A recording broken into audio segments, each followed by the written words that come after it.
কি করলেন David Miller? কি করলেন এটা ডেভিড মিলার? হ্যাঁ, ২০ বলে ৪১ রানের বিস্ফোরক বিধ্বংসী একটা ইনিংস তিনি খেলেছেন দিল্লি ক্যাপিটালসের হয়ে আইপিএল এর ম্যাচটাতে। ৩টা ৪ মেরেছেন, ৩টা দুর্দান্ত ছক্কা মেরেছেন, 200 স্ট্রাইক রেটে ব্যাটিং করেছেন। ইনজুরির কারণে একবার রিটায়ার্ড হার্ট হয়ে ফিরে এসেছেন, তারপরে এরকম ব্যাটিং তিনি করেছেন। দল নিশ্চিত পরাজয়ের মধ্যে থেকে দলকে নিশ্চিত জয়ের সামনে তো তিনি নিয়ে গিয়েছিলেন। ইনফ্যাক্ট খেলাটা তো সুপার ওভারে যেতেই পারত। ডেভিড মিলার যদি সেই সিঙ্গেলটা নিলেন না তো।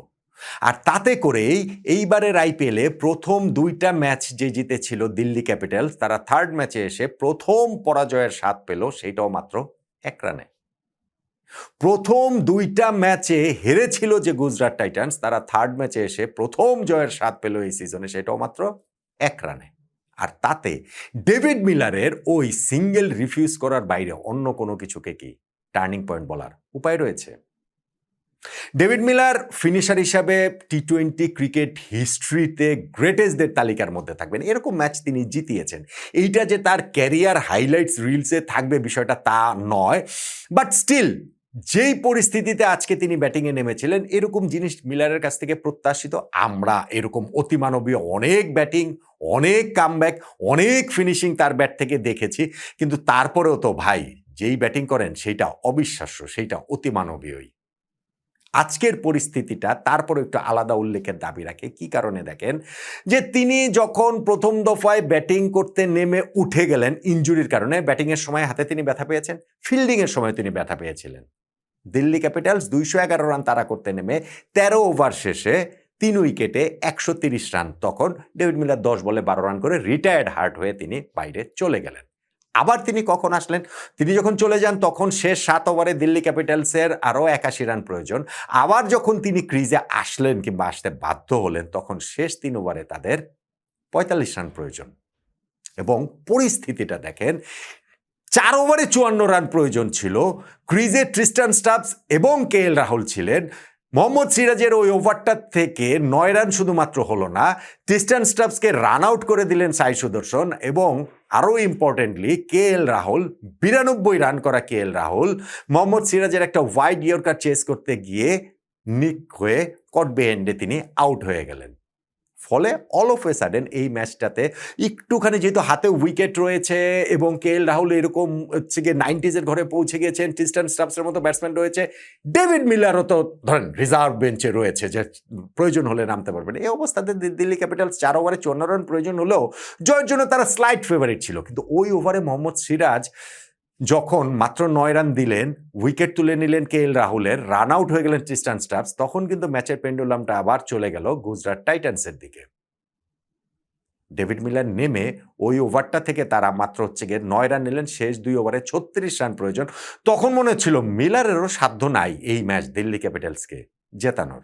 না, আসলে মনে হচ্ছিল না, কেননা এরকম অসাধ্য সাধন তিনি অনেকবার তার পুরো ক্যারিয়ারে করেছেন, এবং এই ম্যাচটাতেও সেটা প্রায় তো করেই ফেলেছিলেন।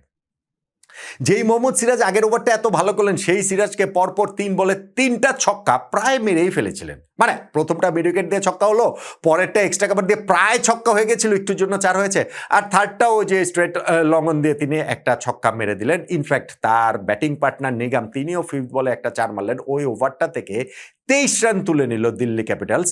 ২ ওভারে ৩৬ রান প্রয়োজন ছিল, লাস্ট ওভারে গিয়ে তাদের ১৩ রান প্রয়োজন, কেননা সিরাজের ওই ওভারটা থেকে ২৩ রান চলে এসেছে। তো ২ ওভারে ৩৬-এর চেয়ে ১ ওভারে ১৩টা তখন অনেক বেশি সহজ না। কিন্তু এখানটাতে একটা কিন্তু রয়েছে। লাস্ট বলটাতে ওভারে নিগাম তিনি ১টা রান নিয়েছেন, সেই ১ রান নেয়ার কারণে স্ট্রাইকটা ডেভিড মিলারের কাছ থেকে চলে গিয়েছে। লাস্ট ওভারের শুরুতে মিলার আর স্ট্রাইকে ছিলেন না। হ্যাঁ, মিলার যদি স্ট্রাইকে থাকতেন তাহলে শেষ ওভারে শেষ ৬ বলে ১৪ রান প্রয়োজন ছিল, কিন্তু স্ট্রাইকে ডেভিড মিলার থাকতেন। শেষ ওভারটাতে ১ রান কমিয়ে তারা ১৩ রান প্রয়োজনীয়তার সামনে দাঁড়ালো, ডেভিড মিলার স্ট্রাইকে ছিলেন না। এইটাতে রিগ্রেট করতে হবে দিল্লি ক্যাপিটালসকে, বোঝা যায়নি যখন প্রথম বলটাতে নিগাম আবার প্রসিদ্ধ কৃষ্ণাকে ৪ মেরে দিলেন, ৬ বলে ১৩ রান প্রয়োজন, তখন ৫ বলে ৯ রান প্রয়োজন। কিন্তু নেক্সট বলটাতে নিগাম তিনি আউট হয়ে গেলেন কাভারে ক্যাচ দিয়ে শুভমান গিলের হাতে, ৪ বলে ৯ রান প্রয়োজন। পরের বলটাতে কুলদীপ যাদব এসে ১ রান নিয়ে স্ট্রাইকটা ভাই ওই ডেভিড মিলারের কাছে বুঝিয়ে দিয়েছেন যে যা করার এরপরে তুমিই করো। ৩ বলে তখন ৮ রান প্রয়োজন, কোনো অসুবিধা নেই। ডেভিড মিলার প্রসিদ্ধ কৃষ্ণাকে একটা ছক্কা মেরে দিলেন, লং অফ ভুরভুরিতে বিশাল ছক্কা মেরে দিলেন। 2 বলে প্রয়োজন 2 রান, এবং সেই সময় ওই ঘটনাটা। প্রসিদ্ধ কৃষ্ণাকে তিনি যে পুল করেছিলেন, ওই বলটা কত ডিপ স্কোয়ার লেগের দিকে গিয়েছিল, সরাসরি ফিল্ডারের কাছে, সেইখানটা থেকে 2 রান নেওয়া সম্ভব না, সেই কারণে 1 রানও নেন নাই। স্ট্রাইকটা ডেভিড মিলার ছাড়েন নাই, সিঙ্গেলটা রিফিউজ করেছেন।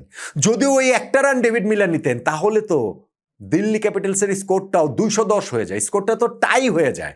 তখন লাস্ট বলে 1 রান প্রয়োজন, কোনা কাঞ্চি লেগে এদিকে সেদিকে কোনোভাবে তো ওই কুলদীপ যাদবের ব্যাট থেকে 1টা রান আসতেই পারত, আর যদি নাও আসতো সেই ক্ষেত্রে খেলাটা সুপার ওভারে যেতে নিশ্চিতভাবেই যেত।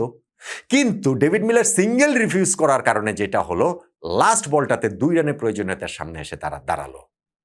আর সেই সময়টাতেই প্রসিদ্ধ কৃষ্ণা মাথায় বরফ শীতল মস্তিষ্ক নিয়ে একটা স্লোয়ার বাউন্সার করলেন, যেইটা পুল করতে গিয়ে ডেভিড মিলার মিস করলেন।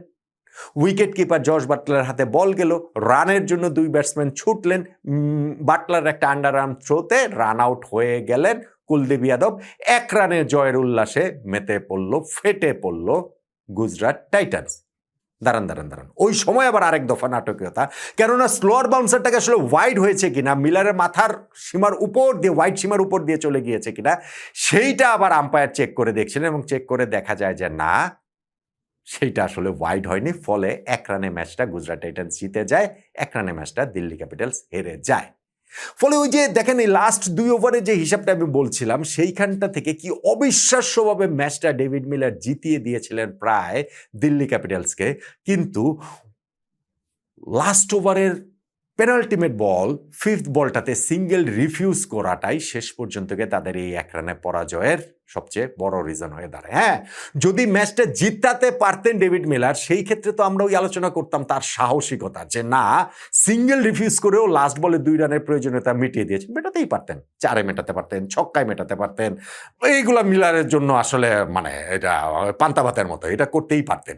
কিন্তু পারেননি যখন, তখন কিন্তু ওই সিঙ্গেল রিফিউজটা সামনে চলে আসে প্রবলভাবেই।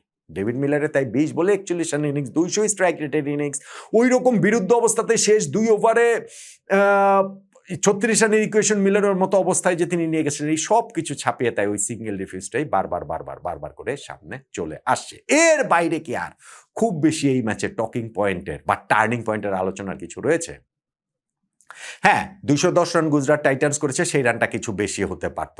তাদের ক্যাপ্টেন শুভমান গিল, তিনি একটা দুর্দান্ত ইনিংস খেলেছেন, 50 তো তিনি করেছেন, 50 করেছেন ওখানে জশ বাটলার, ওয়াশিংটন সুন্দরও বটে, কিন্তু 210 রানও তারা তুলে ফেলেছে। কিন্তু লাস্ট 6 ওভারে তারা 58 রান তুলেছে মাত্র বলছি এই কারণে যে 6 ওভারে 58 রান খারাপ না, কিন্তু যখন 8 উইকেট হাতে নিয়ে শেষ 6 ওভারে ডুবে, তখন 58 রানটাকে একটু মাত্রই মনে হবে। স্পেশালি লুঙ্গি এনগেডি ওই জায়গায় দারুণ বোলিং করেছেন, 2টা তো অসাধারণ ওভার, 17 নম্বর ওভারটা না 18 নম্বর কোন একটা ওভারটা থেকে মাত্র 3 রান দিয়েছেন, যেখানে ওই 45 বলে 70 রান করে শুভমান গিলকেও তিনি আউট করেছিলেন।